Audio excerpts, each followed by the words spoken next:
बच्चे तक उसको पिताजी नहीं मानते। और आखिरी पंक्ति अगर सच्ची हो जाए तो फिर अपना समर्थन देना। बड़ी बड़ी रूपसी का रूप भी कुरूप लगे, ऐसी बड़ी रूपवती रूप की तू खान है।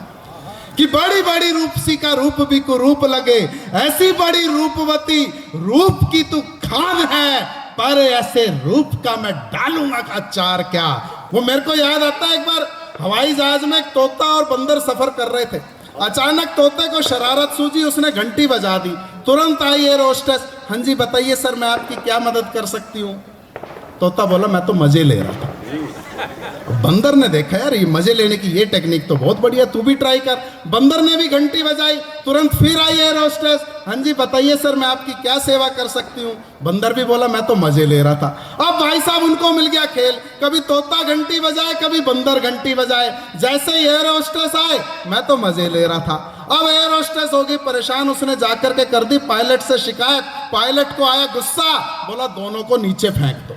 अब जैसे ही उड़ते हुए हवाई जहाज से दोनों को नीचे फेंकने लगे, तोते ने बंदर से सवाल किया, बोला उड़ना आता है? बोला उड़ना तो नहीं आता। तो बोला फिर क्यों अपनी बुआ को छेड़ रहा था?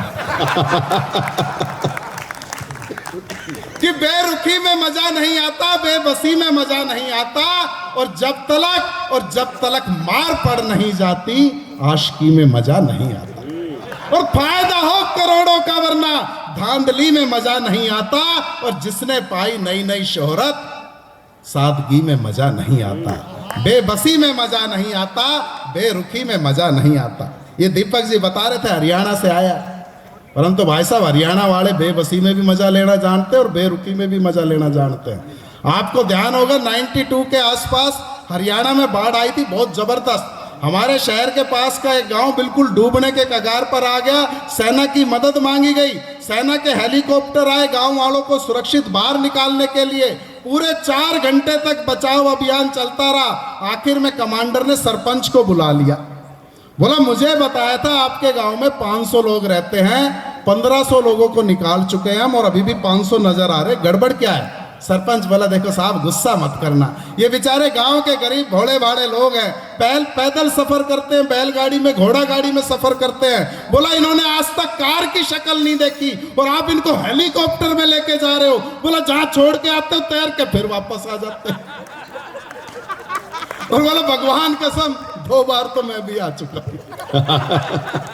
तो ये सारी घटनाएं होती रहती हैं, परंतु मैं आपको एक बात और स्पष्ट कर दूं, आज मेरा पूरा काव्य पाठ हिंदी में ही रहेगा, क्योंकि हमारे हरियाणा में अंग्रेजी रात को 8 बजे बाद ही बोली जाती है। बहुत अच्छे। कि हाँ 9:30 बजे, ये उत्तराखंड है, मैं हरियाणा में होता तो मैं बताता हूँ आपको।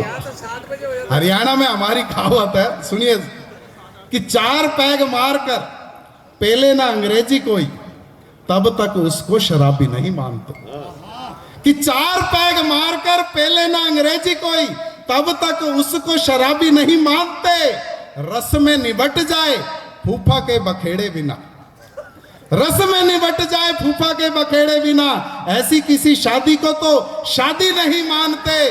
छोटी बड़ी बात पे जो करे ना कुटाई यदि, बच्चे तक उसको पिताजी नहीं मानते।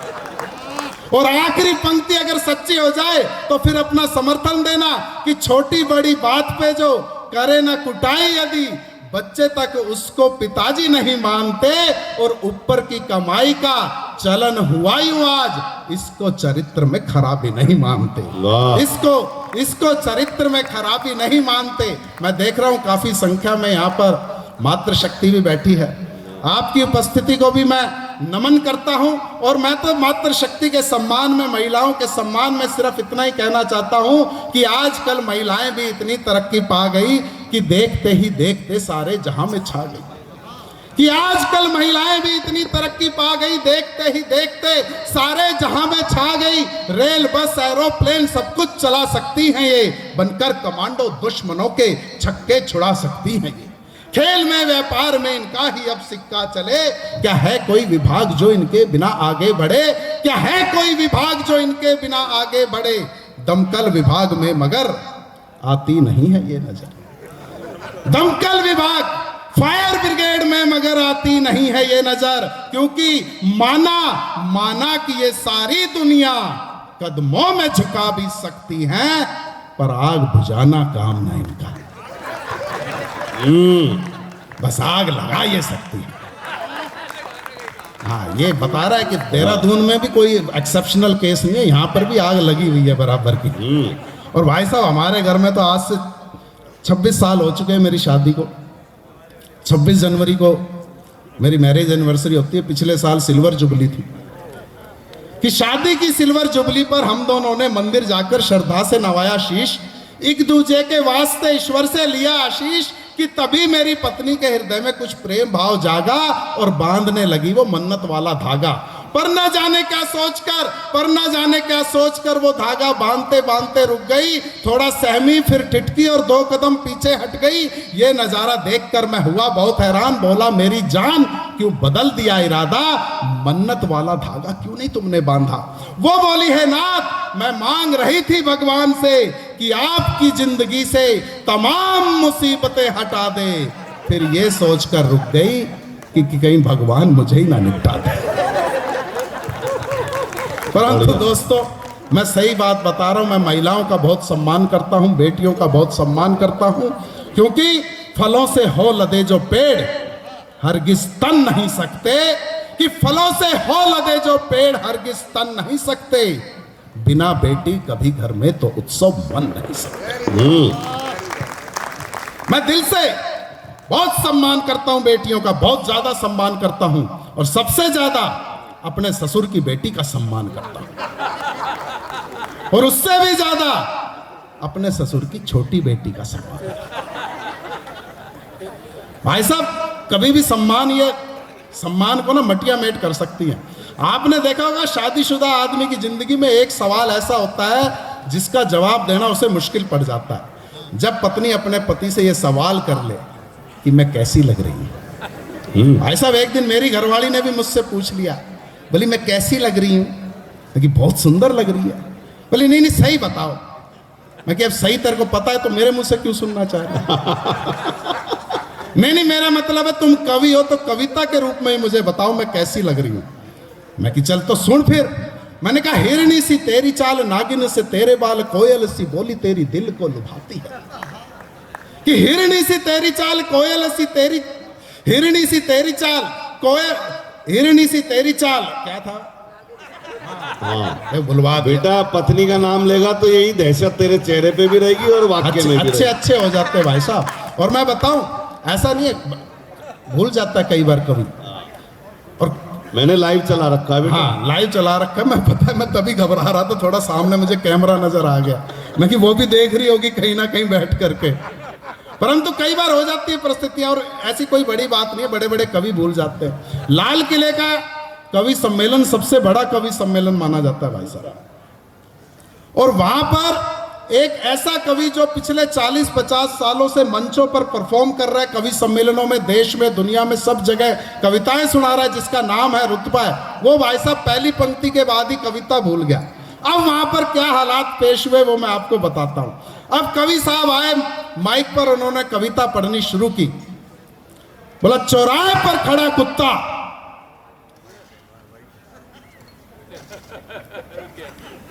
हो गए कुत्ते फेल। अगली पंक्ति स्लिप माइंड में से फिर से उन्होंने याद करने की कोशिश की। चौराहे पर खड़ा कुत्ता,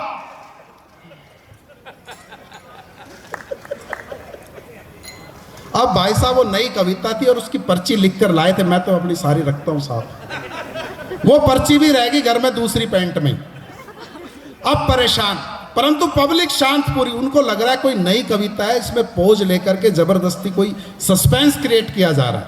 वो उत्सुकता से, एक्साइटमेंट में देख रही है कि क्या पंक्ति आएगी। अब उसने फिर सुनाना शुरू किया। बोला, चौराहे पर खड़ा कुत्ता और कुत्ते के ऊपर कुत्ता। अब भाई साहब कुत्ता चढ़ाने की जरूरत नहीं थी, जबरदस्ती एक कुत्ता चढ़ा दिया ताकि थोड़ा सा टाइम मिल जाए याद करने का। अब वो भाई साहब पंक्ति अगली याद नहीं आ रही और अगला कुत्ते चढ़ाए जा रहा है। चौराहे पर खड़ा कुत्ता और कुत्ते के ऊपर कुत्ता और कुत्ते के ऊपर कुत्ता और कुत्ते के ऊपर कुत्ता और कुत्ते के ऊपर कुत्ता और कुत्ते के ऊपर कुत्ता और कुत्ते के ऊपर कुत्ता और कुत्ते के ऊपर कुत्ता और कुत्ते के ऊपर कुत्ता और कुत्ते के ऊपर कुत्ता और कुत्ते के ऊपर कुत्ता और कुत्ते के ऊपर कुत्ता और कुत्ते के ऊपर कुत्ता और कुत्ते के ऊपर फिर एक कुत्ता। पूरा पिन ड्रॉप साइलेंस, सब सोच रहे कि क्या, किस सब्जेक्ट पे क्या कविता सुना रहा है। सब शांत होकर के सुन रहे। तभी पीछे से एक श्रोता उठा, खड़ा होकर के बोला भाई वाह वाह वाह वाह, बहुत बढ़िया बहुत बढ़िया बहुत बढ़िया। उसके बगल में एक बैठा था, उसने मारी उसके कोहनी। बोला किस बात की बहुत बढ़िया, कुछ समझ में आई है क्या कह रहा है, फालतू में वाह वाह वाह वाह। बोला कुछ भी कह रहा हूं, 23 कुत्ते चढ़ चुके, गिर नहीं रहा, एक भी बैलेंस देख क्या कमाल कर रहा। तो तब मैंने अपनी पत्नी को सुनाया, मैं कि सुन कविता के रूप में तुझे बताता हूं कि हिरनी सी तेरी चाल, नागिन से तेरे बाल, कोयल सी बोली तेरी दिल को लुभाती है, मछली सी तेरी आंख, तोते सी है तेरी नाक, मोरनी से ठुमकों पे जान चली जाती है, सुन ऐसी उपमाएं वो न जरा मुस्काए, बोली तेरी कविताएं मुझे तो ना भाती है, गधे सा तू रेखता है, लंबी लंबी फेंकता है, पशुओं से भी क्या कोई तुलना की जाती है, पशुओं से भी क्या कोई तुलना की जाती है। फिर मैंने कहा देख, मैंने इतनी अच्छी तेरे को कविता सुनाई थी, परंतु तेरी समझ में नहीं आई, तो मैं, कोई बात नहीं, मेरे पास प्लान भी तैयार है, मैं तेरे को एक और सुनाता हूँ। बोले सुनाओ। मैं कि सुन फिर।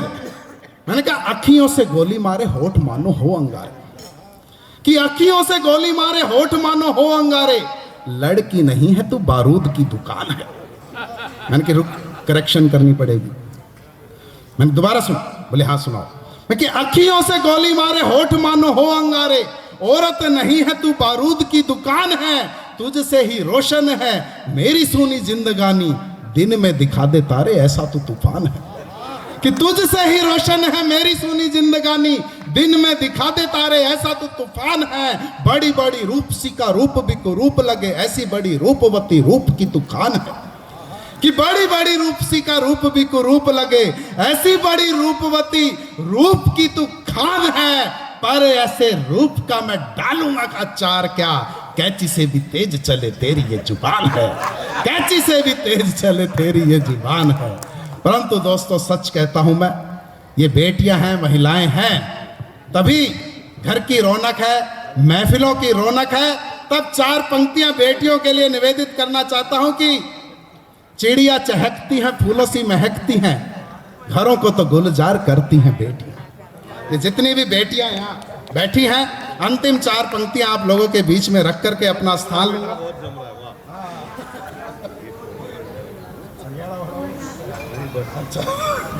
अंतिम 4 पंक्तियां बेटियों को समर्पित करता हूं कि चिड़िया चहकती हैं, फूलों सी महकती हैं, घरों को तो गुलजार करती हैं बेटियां, वाजिब है ये सवाल देख के हुआ मलाल, जननी के पेट में क्यों मरती हैं बेटियां, कि चिड़िया चहकती हैं, फूलों सी महकती हैं, घरों को तो गुलजार करती हैं बेटियां, वाजिब है ये सवाल देख के हुआ मलाल, जननी के पेट में क्यों मरती हैं बेटियां, किसी से भी कम नहीं, माथे पे शिकन नहीं, नित नए प्रतिमान गढ़ती हैं बेटियां, सारा जग जीत कर अपने ही घर पर अपनों के बीच में क्यों डरती हैं बेटियां, अपनों के बीच में क्यों डरती हैं बेटियां। बहुत बहुत धन्यवाद। जय हिंद, जय भारत।